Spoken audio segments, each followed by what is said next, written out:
I am Payal, your own study abroad expert. On the request of few students, today we're going to discuss some important 9 strategies to crack the reading module. So 9 tips to get band 9 in the reading module. So as you know, that reading is a big issue of concern, especially for academic training students. They're preparing for study visa. They need to get their desired score in IELTS, and a lot of students get stuck with a 5.5 in reading module. So let's try to understand how we can improve our performance in the reading module. The first important tip is take care of your timelines. Time management plays a crucial role in deciding what band you will get in reading. The entire module is for about 1 hour duration, and you would get about 3 to 4 passages. So out of which one passage, the last passage, is the hardest of all. It is based on a technical topic that you may not have read or may not be aware of. So a lot of students get go wrong with their time management, and they end up giving the least time to the hardest passage, and that's when they're not able to complete their exam on time, and that really impacts their scores.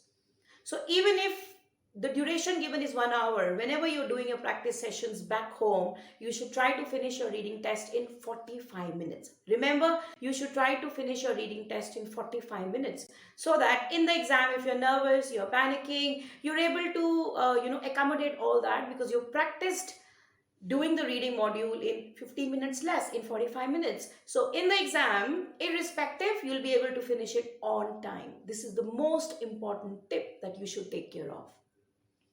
The second important tip is, even if you read the passage and you know the topic well, do not use the information that you know, and do not make assumptions. Base your answers only on the information which is given in the passage.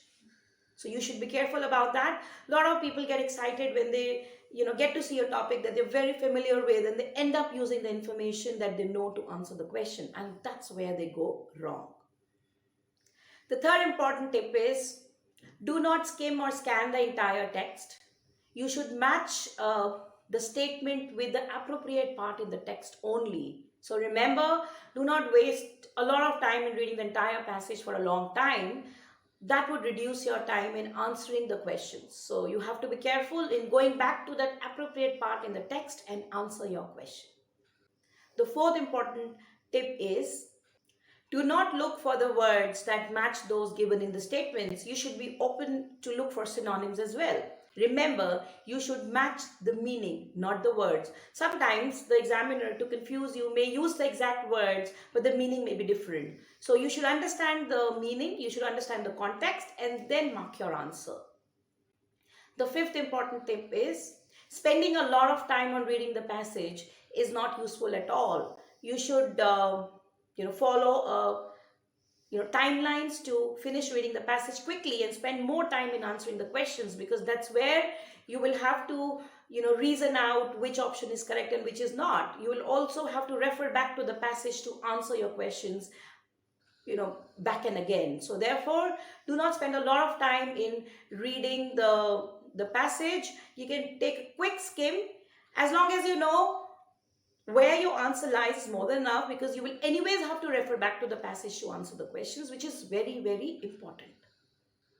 The sixth important tip is, while you're answering the questions, you should identify the words that qualify the statement, like some, only, most of the. So usually when you're trying to mark the right answer, you may just skip reading this word, and you may mark the closest answer, the answer that looks correct, but that's actually not the answer. So these words are very important while you're reading the passage and while you're reading the options.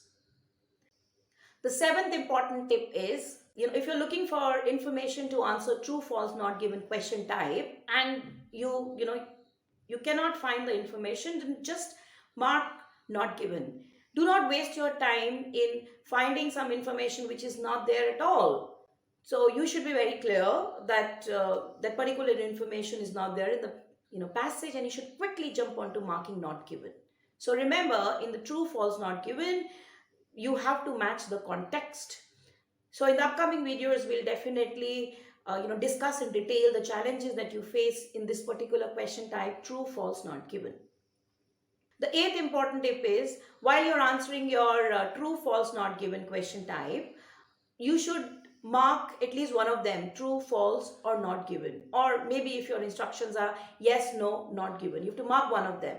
And if you think you're not able to mark any one of them, that means your answer is wrong and probably you've not understood the question properly, or you're not able to extract the right information to answer this question. So you'll have to go back to it again. So the last important tip, last but not the least, is so be careful when you read the verbs that qualify the statements like suggest, believe, know, claim. For example, you have a sentence which says, the man claimed he was a British citizen. So this means very different to, another version of this sentence which says, the man is a British citizen. So do not think that reading is as easy that you could just go and pick up your answers from the passage and, answer your question.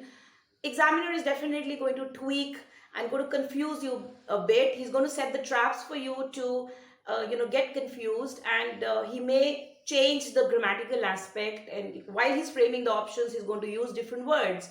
And if you're trying to trust your memory and not refer back to the passage, you will definitely end up marking an option which looks correct but definitely is not the correct one.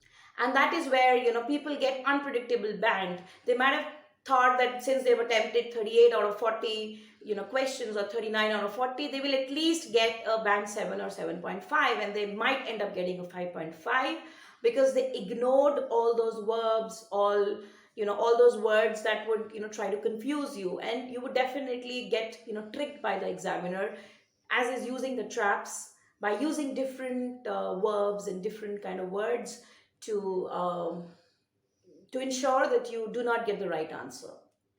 So do not worry. We'll be discussing different kind of strategies on different modules in the upcoming videos.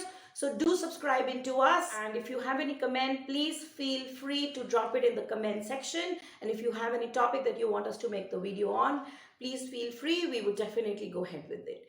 So we want to make sure that you get your desired band and fulfill all your international dreams. We want to be a part of your journey and success. And do not forget to subscribe into us today. Thank you.